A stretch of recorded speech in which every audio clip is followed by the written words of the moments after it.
Just what is it about these Tar Heels that makes them so impressive and so ready for postseason play? You are Locked On Tar Heels, your daily podcast on the UNC Tar Heels, part of the Locked On Podcast Network, your team every day. Hey there, what's up, folks? It's Thursday, March 14th, 2024. Welcome into the Locked On Tar Heels podcast, the only daily North Carolina show out there. I'm your host, Isaac Shade, and we're joined by our guy, Coach Bill Robinson, the head coach of the Milligan University Buffaloes. You're joining us at the place to get your best Tar Heels content every single day. Thanks for making us your first listen or watch, and a special shout out to all you everydayers out there. This episode is brought to you by Nissan. Are you the kind of driver that likes to push things a little further? You ever wonder what adventure could be around the next corner? Well, take the Nissan Rogue or Pathfinder or Armada and go find your next big adventure. Check them all out today at nissanusa.com. Coming up on the show today, we're going to get ready for the matchup with FSU. Hopefully you're able to watch this before the game tips at noon Eastern time. And so make sure you've dived in with us there. Hey, want to let you know right out of the gate, we are doing the first ever Locked On Tar Heels March Madness Bracket Challenge. Our good friend on the Discord, Emily Von Pocky, has got us going on that. And so the link is in the Discord. So if you're not part of that, the link's in the show notes. Come do it. But also I'm going to put the link to the bracket challenge in today's show notes, and it'll be in there for a while. We'd love to have you come. I'm going to do it. I haven't talked to Coach about it, but I would imagine he'll hop in. Probably packs in. It's going to be great. You love to see it. One quick note, Georgia Tech, that was that game we were watching to see if it was going to flip back to Carolina's loss there being a quad 3. Well, their season is over, and they are still well inside, like 10 spots inside that Q2 range. So that game should not flip back to Q3. So that's good news for the Tar Heels. All right, here's what we're getting into today. We're actually going to start off with the interesting conversation that both looks back at the regular season, but also helps prepare us for postseason play. And it's actually a mailbag question coming from that Discord. And so I'm going to pose it, and then Coach and I are both going to answer. This comes from Boosie Labar on Discord, said this: what are you guys most impressed with these Tar Heels during the regular season? And Coach, I want to add a little back end onto that. And how will that trait, whatever it is, help them this postseason? So once again, what are we most impressed with about the Tar Heels from the regular season, and how will that trait help them in postseason play? Thing I'm most impressed with this team is their chemistry. Yeah. They truly like each other, and it shows on and off the court. They root for each other. They make the extra pass. All those little things that we didn't see maybe last year, we're seeing this year. And that's a hard thing just to develop, especially with guys in today's world with transfer portals and everybody coming in, everybody wanting theirs so they can think about what's next. This team seems very focused on the here and now and really like each other. Coach Davis and I had a conversation 2 years ago. We're sitting in his office and just talking about, in today's world, what some real things could we do to be able to bond a team together when they don't know each other. They're not spending 4 years together. It's a couple months, maybe a couple weeks in some such situations. How do you get people to like each other? And we talked about a couple things that we do, in small school and stuff that they could do. And I think the beach trip preseason, those are the type of things where they get away from campus, they get away from family, friends, maybe even put their phones away for a little bit, just go to the beach and just hang out. And I think even something like going surfing, we see pictures of Paxton and some of those guys surfing and having fun back in the summer. Those are things that transition to on the court stuff that they really do seem to like each other. Man, that's so, yeah, it's almost like, Coach, you talked about like, I almost think about it like a microwave versus a crock pot. And in this day and age, we have to find a way to microwave those 4 years into a couple months, or as you said accurately, a couple weeks. And so I think manufacturing that through something like a beach trip is a great way to do that. It doesn't have to be going to the beach every year, but something of that ilk, something of that nature to help foster those relationships in a different way. As somebody, and I think we all know I'm also a professor in addition to what I do here. Coach obviously works at a college. One of the key things that I think is good, I lead some teams at the school, and getting out and doing events off campus always creates relationships in a whole new way and at a whole different level that you just can't get when you're just on campus with all of its trappings and distractions and other things. And Coach, I'd love that connectivity that you're talking about. I'm going to choose the word toughness for me. Coach, this to me is the toughest Tar Heels team I can remember in some time. I mean, it's almost like they collectively have embodied the spirit of Psycho T, and it's just like they're on the floor, they're getting after balls, and it's not just the grit guys like Harrison Ingram doing it. You see a 5-star freshman doing it like Elliot Cadeau, who has learned that because he sees the older guys doing it.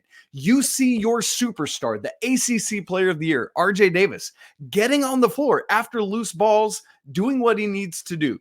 I love that. And I think this point I want to make, Coach, brings together the chemistry you talked about and this toughness where you got guys like Armando Bacot, whose numbers are down this year because he's more concerned with the W on the scoreboard than the stats in the box sheet on the box score. And I think that's so critically important. So I love your call on connectedness. And I think that kind of goes hand in hand with the toughness that we see literally game in and game out from these guys. No, I totally agree with that. And you can't reach the level that they're talking about with winning a conference championship without being connected, without being tough. Those are the things that, again, you're sacrificing maybe personal goals, personal stats, knowing that to the victors goes the spoils anyway. So when the winning comes, they're able to, if RJ averages 21 points, but they end up 7th in the league, he's not Player of the Year. It's the fact that they win and he's the best player on that team. That's where the awards come from. So I think the guys have seen the big picture, and that comes from maturity. These guys have been around a while, and they understand the big picture. So I'm excited to see this next couple weeks how we make this run. And like a great example is just the way they've been the aggressors in both Duke games. And Duke, even coming into the second game, had talked about how they were not the aggressors in game one. So they were talking a big game. We're going to come in and, we're at home. We're going to stick it to the Tar Heels. No. Still got just kicked in the mouth. So it was wonderful. And that is what this team is. Exactly. And it comes right straight from Hubert. And that's the competitiveness that people didn't think that when he's too nice of a guy, he's not competitive. No, he still wants to go step on your throat, but he's going to do it in a way that maybe be a little bit different than some of the other people do it. It's like he's going to step on your throat and you're going to thank him for it.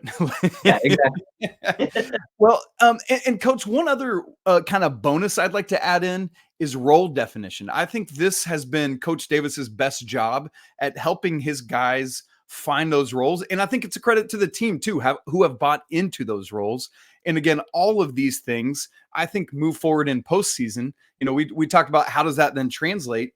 Because as you get into postseason play, it gets even uglier and grittier.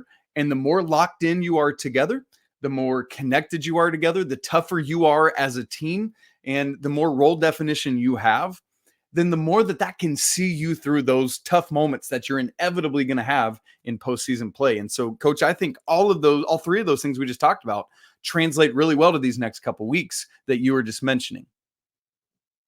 No, definitely. And it's going to be great to see how that third game playing against each other and how the matchups are they going to switch matchups? Are they going to add some new sets? All those little things that come into that last run for the season. Are they going to add some new out of bounds plays? Are they going to put a wrinkle in defensively? Those are the type of things I'm really excited to see. Well, Coach, you kind of alluded to that. Let me ask you about that. We're about to start talking about the Florida State game here in a second. And I want to go ahead and just prime it by asking you this question. We always hear the cliche, it's hard to beat a team 3 times in a season. Now, it's a cliche for a good reason, because legitimately it is difficult no matter how much better one team is than the other. Carolina has beaten Florida State both times they played this year. Is there something to it's hard to beat a team 3 times in a season? If the teams are close in abilities, it is. Obviously, if you're playing somebody that, top team playing a lower team in the league and they're blowing them out every time. But we're talking about single-digit games with a team that's long, athletic, fly around the gym. the reason it's hard is you get familiar with what they're doing and what you've done to find success. Well, they've seen what you've used to get success, and now they've trying to counter that. So there's no big surprises anymore. Everybody knows what everybody's running. Everybody knows personnel wise. So now all of a sudden you've got to find either better execution, opportunities to make plays. However they're attacking you, you've got to be able to now adjust to what they're doing. So there is something, and again, some of it's mental, where you sit there and say, the guys, hey, we beat them twice. We swept them during the regular season. They may not remember how hard it was and how close those games were. Oh, we just beat them. So you got to go back and maybe remind them a little bit that, hey, we had to do some special things in order to come back and win these games. So let's just, let's focus on the here and now, forget about what's in the past. Yeah, it's a great explanation of that, Coach. Thank you. Now, not only is it difficult to beat a team that you're close to 3 times in a season, but Florida State has already played a game in the ACC tournament. And here in just a second, I want to ask Coach, will that fact that the Noles have already played a game in the ACC tournament be an advantage for Leonard Hamilton's team on Thursday? We'll discuss that right after I tell you about Nissan. This week's March Madness bracket highlight is brought to you by our good friends at Nissan. Each week, we're picking one team that stands out, a team that's pushed it further than the rest, just like any of the all-new 2024 Nissan SUVs. These guys were able to take it to the next level. The Houston Cougars can only be described as a Nissan Armada. This top-seeded team is as hardcore as it gets out there, so it's no wonder they're expected to land one of the top 3 seeds in the tournament after their first season in the Big 12, winning that regular season outright. So take the Nissan Rogue or Pathfinder or Armada and go find your next big adventure. Shop NissanUSA.com. All right, Carolina kicks off their part of ACC tournament action today at noon Eastern against the 9th-seeded Florida State Seminoles, who beat Virginia Tech 86-76 on Wednesday. The game's noon Eastern on ESPN. FanDuel favors it. Carolina by 9.5, Coach. That's steeper than I thought it would be. I'm not so sure about getting outside that number, but we'll see. In that beatdown, Jamir Watkins had 34 points for the Seminoles. That's a big fat number. Let me note the other ACC results from Wednesday while we're talking about it. Wake Forest beat Notre Dame 72-59, and NC State crushed Syracuse 83-65. If you're watching on YouTube, you see we've got the bracket pulled up here. When I downloaded it, the ACC hadn't updated to advance Syracuse.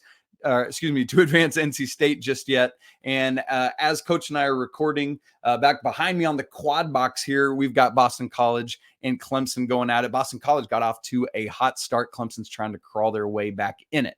But Coach, let's just quickly remind everyone of the first 2 games between the Seminoles and Tar Heels. Game 1, that was the comeback game in Chapel Hill, where FSU led by 14 early in the second half. Carolina had a 28 point turnaround, eventually led by 14 and hung on to win down the stretch. 78-70 was the final score. 27 for RJ, 13 and 13 for Armando. Then on January 27th, down in Tallahassee, Carolina won 75-68. 24 points for RJ. We've got a little trend going there. Harrison Ingram had a game. 13 points, 17 rebounds, double-double. In that one, Carolina jumped out to a quick lead. They led by 11, 6.5 minutes into the game. FSU took a halftime lead. Carolina tied it up pretty quickly, took a lead, and never relinquished it. A reminder, Florida State did not have Primo Spears in the first game. They did in the second game. He was the leading scorer, by the way. In that second game, it was Jamir Watkins, the one who had the big game on Wednesday that led in game 1. And let's also not forget that chippiness that unfolded in game 2. I think that could play a role and a factor in this one. I think we all remember that. But Coach, as we get into this, the first part of the conversation I want to ask you about is, how significant is it, for good or for bad, that Florida State has already got their wheels going in this tournament? To me, I think it's an advantage for Florida State, and here's why. They're playing in a facility in Washington, D.C. Nobody's really familiar with. Florida State is. They've already played on that floor. They've already shot in that gym. They've already know what the locker rooms look like. They already know what the surroundings are. It's going to be more comfortable for them than Carolina, and they have momentum. They have momentum from yesterday, not momentum from last week like Carolina does. That's right. And that that means a lot to me as a coach to know that, hey, we won yesterday. I'm not worried about my guys being tired. They're 18 to 23-year-old kids. They're running on adrenaline right now. And I'm not worried about, and they're deep enough. They're not playing, an iron five. They're going 10, 12 deep. So they don't really necessarily worry about how tired those guys are. They're just going to keep running guys out on the court, and they're playing the number 1 seed. So those are things for me as a coach. I'm sitting there saying, hey, we're the underdogs. We got nothing less to lose. There's no pressure on us. All the pressure's on them. Let's go out and have fun and just let's make this wild and have a great time, get the energy up high in a place that we won yesterday. I think it's an advantage for Florida State. Yeah, I completely agree. And to your point about Florida State's depth, those of you who kind of have kept tabs with Florida State in the Leonard Hamilton era know that he just plays a bunch of dudes and they don't have to play a ton of minutes. So I'm looking at the box score from their Virginia Tech game on Wednesday. The most anyone played was Jameer Watkins, whose minutes played equaled his points. He scored 34 points in 34 minutes, and that was the most played by any Seminole. And they went 9 deep, 3 bench players had double-figure minutes played. And so, look, for some teams, if it was like Kansas is on my screen up here playing Cincinnati shorthanded, Kansas doesn't play their bench really at all. And so if they're in a multiple games and multiple day stretch, it hurts them. For Florida State, they're just eating their appetizer and kind of going to be getting to the entree on Thursday against the Tar Heels. So I agree with you, Coach. I think it's to their advantage, not their disadvantage, just to use the other word, that they've already played. So we'll have to keep our eyes on that. Now, deeper into that same question, Coach, another question we had on the Discord came from Teflon Chef, who asked, how significant is Jalen Washington's bench production going into the postseason? And Coach, really, I want to expand that question out beyond Jalen to the other 2 key bench players, Jalen Withers and Seth Trimble, but also how key and how critical Paxton Wojcik and Zayden High and James Okonkwo can be in spot minutes as well. Yeah, I think Jalen, he's playing the best basketball of the year now. He's given him a little bit more. Which Jalen? Would you specify which one you mean? Jay Washington. Excuse me. Jay Washington has been playing playing well, making shots. He's different, obviously, than Armando. He gives a little different dimension with him being able to step out to the 3-point line. Jalen Withers' energy has been, off the chart. And I think it's only going to get better in tournament time because those guys know that, hey, this is it. It's time for us to raise our game. Seth Trimble, to me, still is an X factor. His impact is not necessarily seen in the box score, but he's going to play defend the best player on the other team. He's going to be able to give that energy, and he's athletically going to be able to play against a team like, even though he's not, the length is not there, the athleticism is for him to be able to play against somebody like Florida State. I think is huge. Paxton, I still feel like he's going to come in and make a jump shot. He's going to make a 3 sometime. It's an important one, whether it's somebody's in foul trouble or they just, he's got his little, 3-5 minute spurt. He's going to make a shot somewhere along the way. And Big James, they're going to need him to finish a half somewhere along the way. Somebody's going to get in foul trouble. They're going to need a big body just to go in there and bang. And please don't. I'm not meaning this in a worse way, but he could be a great pawn where you sit out there and if you got a big guy, you can throw. He has 3 fouls in the first half, so what? He has 4 fouls in the first half, so what? Right. Just let him go in there and bang and do what he needs to do, grab some rebounds. And that's a role that somewhere along the way in the tournament, whether it's ACC tournament or the national tournament, he's going to find himself in a situation where we're going to need some minutes from him. Look, I'm a dork and I like chess. Pawns are critically important to every game. They are part of the strategic game plan that you encounter. And folks, do not overlook how important those end of first half minutes are as you're trying to just survive foul trouble till the second half, or maybe catch a minute or 2 here or there for a guy. And so seriously, do not overlook what that can mean. So great question there from Teflon Chef. But yeah, particularly against the Seminoles with their length and athleticism, all 3 of those key 3 main bench guys all have a big factor and role to play because of what they can do with length and athleticism themselves. So don't miss out on that. Coach, and not to mention the potential of 3 games in 3 days and how critical just getting a blow for the starters is. And so we'll look to see how Coach does with that. But here's my other question, Coach. you and I had a conversation, I guess 2 weeks ago now, after the Miami game, where folks were a little bit up in arms because RJ scored 42 and nobody, and all that. Oh, where's the balance? Look, your superstars got to go off sometimes. That was our ultimate landing point with that. But we saw that in the midst of 4 Carolina games where they had 4 different leading scorers. We've since seen Cormac Ryan be the leading scorer again for the second time, both of which were on the road. That's interesting. And you just see the ability from Carolina from different guys to step in and do it. So my question is to prognosticate for this Florida State game. Whose turn is it to go off, Coach? To me, and you're going to be surprised at this one, I think you're going to see this one coming. I think it's Elliot Cadeau. Ooh. I think they're going to put so much pressure. They're going to put their best defenders on, obviously, on RJ, on the perimeter, and on Cormac. They're going to try to press and trap and all that stuff. Elliot's going to keep the ball in his hands a little bit more. And instead of making that extra pass, I think he's going to have opportunities at the rim. And that's where I hope that he can make great decisions. It doesn't necessarily mean he's got to score, but I think he's going to have to prove that he can make that shot. And until he does, they're just not going to allow that pitch to back out to the three-point shooters. Interesting. I like that. Yeah, let's not forget, in the first game against Florida State, he had 16 points, was like 8 of 9 at the free throw line. Will be critical for him to hold on to the ball well, not turn it over. Yeah, I'm with you. Because of how RJ went off in each of the first 2 games against Florida State, they're going to be gunning for my man. Yep. I don't think this is an Armando game just because of the athleticism and length from Florida State. So I'm looking at Harrison Ingram to maybe have a game here, Coach. He's had nice games in both games against Florida State, including that 13-17 game last time around. So that's who I'm watching for. Well, we got to get to our 4 corners preview. And Coach, obviously Florida State, they're in it to win it because it's win or go home literally for the Seminoles. Can Carolina match that intensity? We'll have the answer to that and the rest of the 4 corners preview and a really funny story about Leonard Hamilton, all coming up in just a second. Right after I tell you about Amazon Fire TV. Fire TV is your destination for sports, from live games to highlights to in-depth analysis.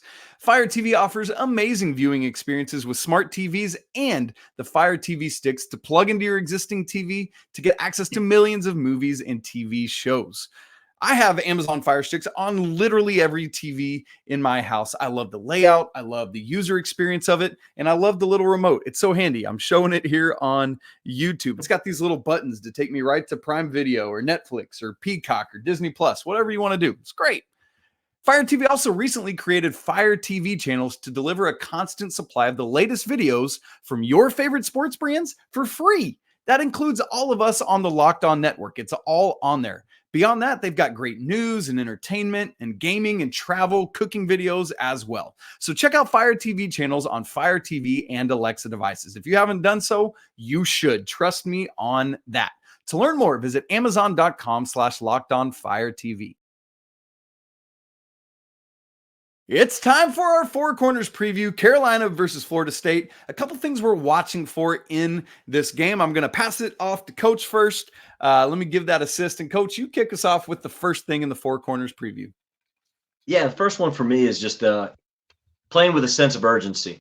Just talked about earlier with Florida State being with their backs against the wall. They gotta win to stay in it. And when they lose, their season very well could be over. So after a big win at Duke, can Carolina come out and flip the switch back on again? They celebrate for, like Coach talked about, for a night, but then you got to refocus again by Sunday, Monday. And the sense of urgency is a big thing. Coach Williams used to have a sign in the wall in the locker room when he was coaching.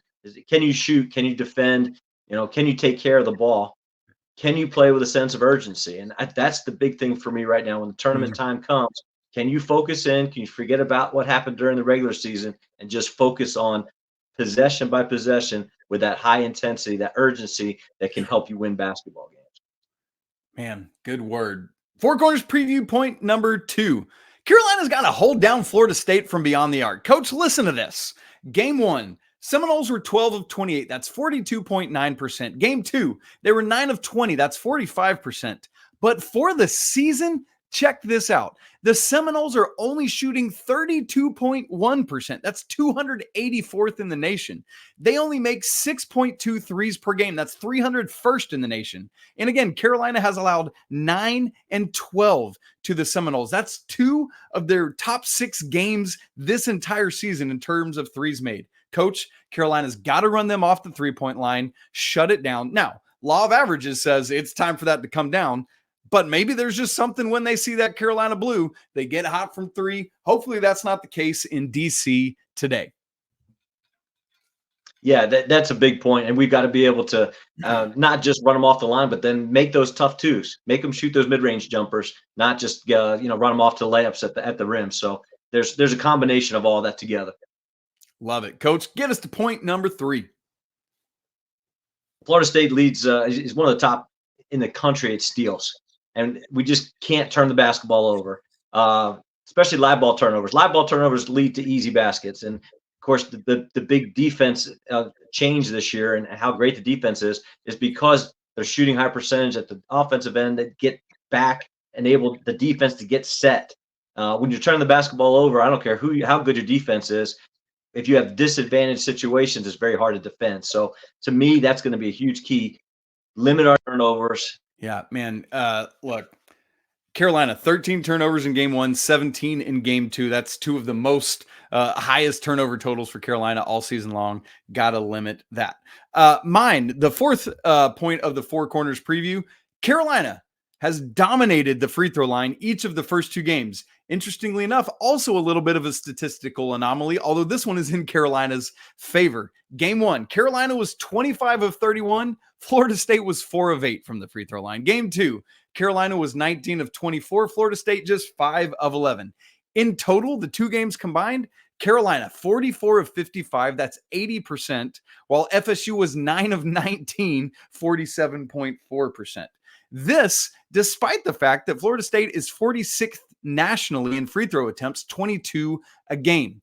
They've only taken 19 in the first 2 games combined. That's 3 fewer than they average per game, Coach. So Carolina not only has done a great job of getting to the free throw line, but they've converted once they've got there, and they've done a great job of defending without fouling and sending Florida State to the free throw line. I want to see all 3 of those things happen again today.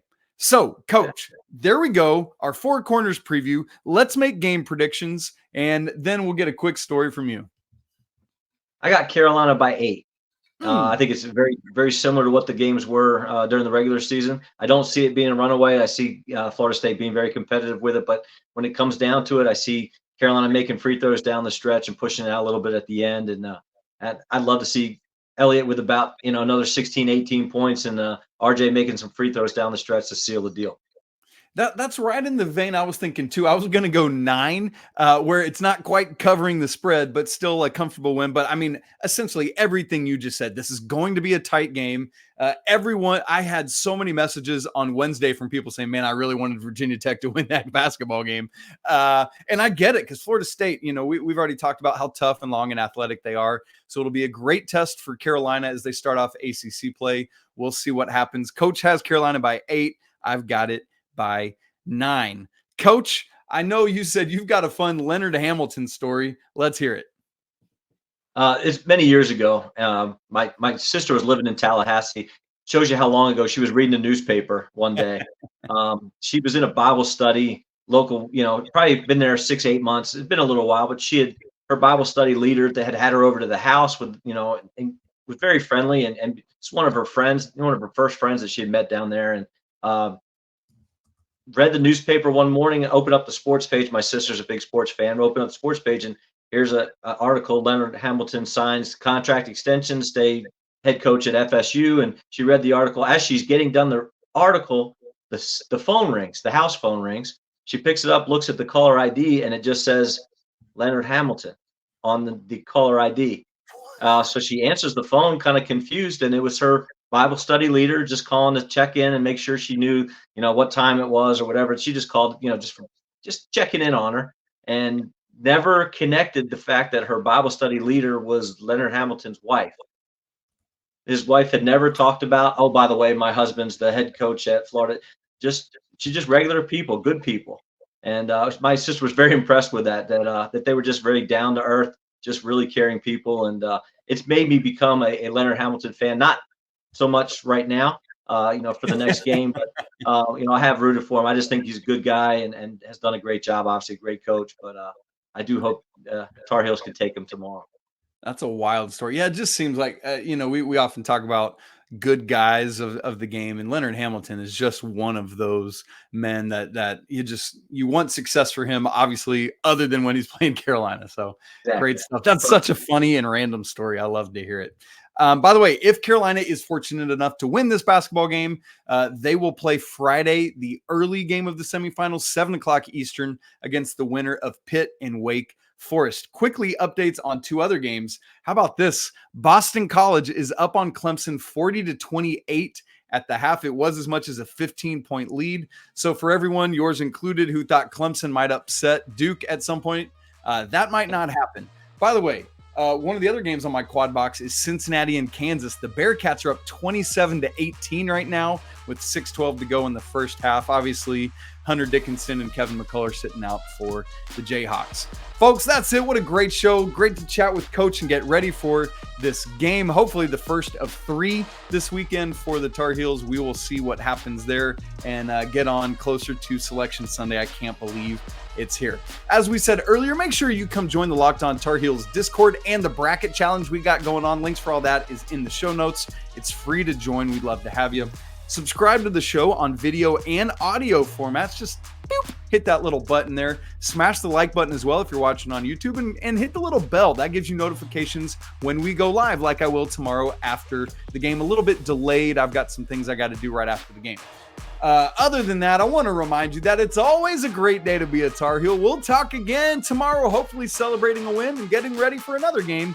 But until then, peace.